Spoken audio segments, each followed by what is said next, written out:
नमस्कार, आप सभी का स्वागत है मगध टीवी में। मैं हूं आपके साथ अंकिता। इस वक्त की अहम खबरों के कॉन्फ्रेंस कर रहे हैं, क्या उद्देश्य है? देखिए, भाजपा के द्वारा साजिश के तहत बिहार की जातीय जनगणना रोकने के लिए दायर याचिका को माननीय उच्च न्यायालय के द्वारा खारिज कर दिया गया है। हम माननीय उच्च न्यायालय के प्रति आभार प्रकट करते हैं कि उन्होंने बिहार की आवाम की और जो पिछड़े लोग हैं, जो सबसे निचले पायदान पर लोग हैं, उनका ख्याल रखते हुए इस याचिका को उच्च न्यायालय ने खारिज करने का काम किया है। हम आपके माध्यम से ये बताना चाहेंगे कि भारतीय जनता पार्टी के जितना भी नेता हैं और जो उनकी नीति है, दिखाने वाला और बैक का दूसरा है। यूथ फॉर इक्वलिटी एक एनजीओ है। उसी एनजीओ के तहत जातीय जनगणना रोकने के लिए याचिका दायर किया गया था। ये जो एनजीओ है, इसके मालिक कौन है, इनके साथ किनका संबंध है, वो तमाम बातें मैं आपको बताना चाहता हूं, ताकि भारतीय जनता पार्टी की जो नीति है, दोहरी नीति है, वो आम आवाम के सामने उजागर हो सके। इसमें डॉक्टर भूरेलाल हैं, प्रोफेसर माखनलाल हैं, प्रोफेसर कपिल कुमार हैं, प्रोफेसर संगीत कुमार रागी हैं, एमएस आहना कुमारी है। आप देख लीजिए, ये जितने भी लोग हैं, हम आपको साक्ष्य के साथ बताना चाहेंगे। सारा चीज ये तो फॉर इक्वलिटी पर प्रोफेसर संगीत कुमार रागी, जो आपको नजर आ रहे हैं यहाँ, अमित शाह, सारे लोग हैं, अमित शाह ये वगैरह, ये देखिए, ये बिहार विधान सभा के नेता हैं आदरणीय विजय चौधरी जी, उनके साथ इस एनजीओ के प्रोफेसर संगीत कुमार रागी जी। ये देखिए यहाँ पे कपिल कुमार, माननीय प्रधानमंत्री जी के साथ प्रोफेसर कपिल कुमार ये खड़े हैं। ये देखिए स्पष्ट रागी जी की तस्वीर है। ये देखिए रागी जी बिहार विधानसभा के जो पूर्व अध्यक्ष, वर्तमान विरोधी दल के नेता हैं, उनके साथ है। और यही नहीं, ये जातीय जनगणना ही नहीं, बल्कि स्वर्णों के लिए भी जो 10% का आरक्षण दी गई थी, उसके खिलाफ भी इन लोगों ने याचिका दायर किया था। हम सिर्फ ये कहना चाहते हैं कि भारतीय जनता पार्टी, जब माननीय उच्च न्यायालय का जब कल फैसला आया और उनके याचिका को खारिज किया गया, तो भारतीय जनता पार्टी के शीर्ष नेता, जो कभी उप मुख्यमंत्री थे, कभी जो विधानसभा के अध्यक्ष हुआ करते थे, वैसे व्यक्ति आप ही लोगों के माध्यम से बोलने का काम कर रहे हैं कि हम बिहार में जातीय जनगणना के पक्षधर थे, पक्ष में थे। जब आप जातीय जनगणना के पक्ष में थे, तो आप इसके विरुद्ध आपको याचिका बैकग्राउंड से दायर कराने की क्या आवश्यकता पड़ गई? हम ये दोहरा जो इनका चेहरा है, वो जनता के सामने हम लोग उजागर करना चाहते हैं। यही नहीं है, इनका कारनामा, भारतीय जनता पार्टी के जितने भी शीर्ष नेता हैं, इनका कारनामा यहीं तक के नहीं रुका है। ये मान के चलिए कि जाति जनगणना ही नहीं, जनगणना के भी ये विरोधी हैं। 2011 में जनगणना हुई थी, आखिरी 10 साल पर जनगणना 2021 में हो जाना था। 2021 से कोरोना काल का हवाला देते हुए उसने जनगणना नहीं करवाई।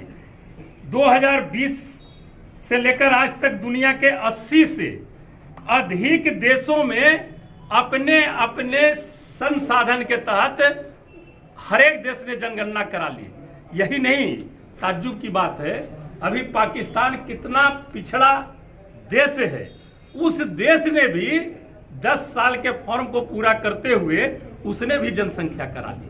लेकिन हमारे भारतीय जनता पार्टी की सरकार, नरेंद्र मोदी जी की सरकार 2021 में जनगणना होनी थी, 2021 में उन्होंने जनगणना नहीं कराई। अब समझ लीजिए इस बात से 2026 में परिसीमन होना है। जब जनगणना नहीं हुई तो परिसीमन किस आधार पर होगा, और जब परिसीमन नहीं होगा तो SC ST वर्गों को लोकसभा हो, राज्यसभा हो, विधानसभा हो इत्यादि में उनके जनसंख्या के आधार पर मिलने वाले जो उनका अधिकार होगा उस अधिकार से उनको वंचित कर दिया जाएगा। तो यह साजिश भारतीय जनता पार्टी की, हम जनता दल यू के जितने भी साथी हैं जिला से, हम लोग ये उजागर करना चाहते हैं कि जनता भारतीय जनता पार्टी की नीयत और नीति को समझे। इनकी नीयत है, ये बोलते कुछ हैं, करते कुछ हैं, दिखाते कुछ हैं और पीठ में आपका छुरा भोंकने का भी काम करते हैं।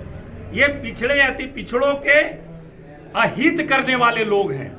पिछड़ा अति पिछड़ा का आरक्षण भी समाप्त करने का काम इन्होंने किया था।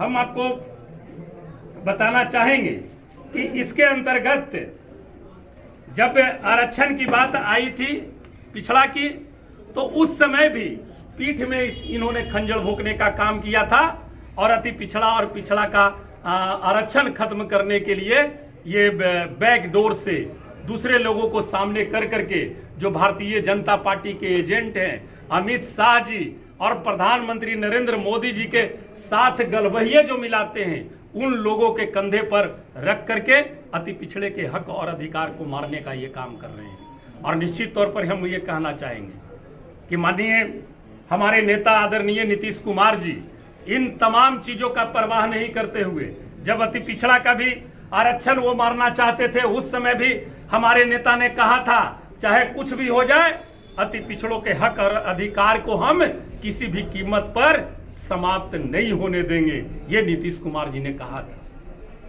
और आज भी वो कहे कि उच्च न्यायालय का हम स्वागत करते हैं। और यही नहीं, 3 राज्य मैं बताना चाहूंगा आपको, भाजपा शासित प्रदेशों में जाति गणना कराना तो दूर, इसकी कभी मांग भी उन लोगों ने नहीं की जहां जहां भारतीय जनता पार्टी की राज्य में सरकार है। अगर भाजपा जाति आधारित जनगणना के पक्ष में थी तो कर्नाटक में कराई गई जातीय गणना की रिपोर्ट को अपने शासनकाल में क्यों नहीं सार्वजनिक किया? यह सवाल है। हम तो कहेंगे आप तमाम पत्रकार बंधुओं से कि हम लोग जो सवाल कर रहे हैं इस सवाल का जवाब आप भारतीय जनता पार्टी के जो शीर्ष नेता हैं उनसे भी जरूर मांगिए। अगर भाजपा जातीय आधारित गणना के पक्ष में थी तो वर्ष 2011 में केंद्र सरकार द्वारा कराए गए सामाजिक आर्थिक जाति गणना SECC 2011 को आज तक सार्वजनिक क्यों नहीं किया? ये तमाम सवाल हैं। तो इस सवाल का जवाब आने वाले समय में जनता के बीच भारतीय जनता पार्टी के लोगों को देना होगा। ये भारतीय जनता पार्टी के लोग सिर्फ दिखाने के लिए करते हैं और करते कुछ और हैं। इनकी नीयत और नीति को हम लोग आम आवाम के बीच उजागर करने के लिए आज आप सभी साथियों को आपको हमने बुलाने का काम किया है। आप सभी लोग आए, इसके लिए हम आपका जनता दल यू के तरफ से धन्यवाद प्रकट करते हैं। और निश्चित तौर पर ये कहेंगे कि माननीय नेता नीतीश कुमार जी के नेतृत्व में जो 80% काम पूर्ण हो चुका था बिहार में जातीय गणना की, वो आने वाले समय में 100% पूर्ण होगी और आने वाले समय में अन्य राज्यों में भी जातीय गणना निश्चित तौर पर होगा, ये हमारा मानना है।